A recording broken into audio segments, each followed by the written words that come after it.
dan stuit ons. Jesaja 55 verse 8 en 9 sê, ja, my planne is nie julle planne nie, en julle paaie is nie my paaie nie, is die uitspraak van die Here. Want soos die hemel hoër is as die aarde, so is my paaie hoër as julle paaie, en my planne as julle planne. Omdat God so ondeurgrondbaar groot is, sy weë en planne dikwels onverstaanbaar, probeer ons hom, in aanhalingstekens, klein maak. Ons wil hom verstaan, verklaar en voorspel.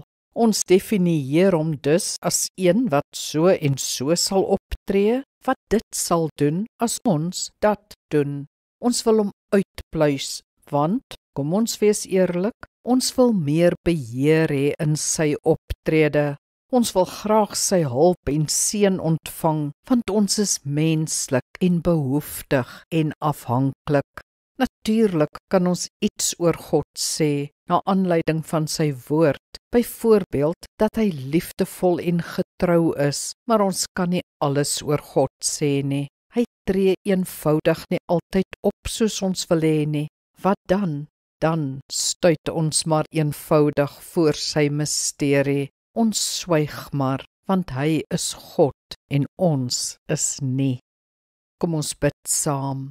Almagtige en ondeurgrondelike God, ek kan weet dat u liefdevol en genadig sal optree, dat u getrou sal wees, want dit is u karakter.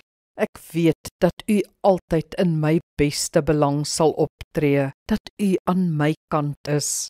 Ek kan egter nie weet of voorspel wat u in elke omstandigheid sal doen nie. U weë en u planne is te hoog vir my. Wees bloot God in my lewe. Amen. Die Here seën jou.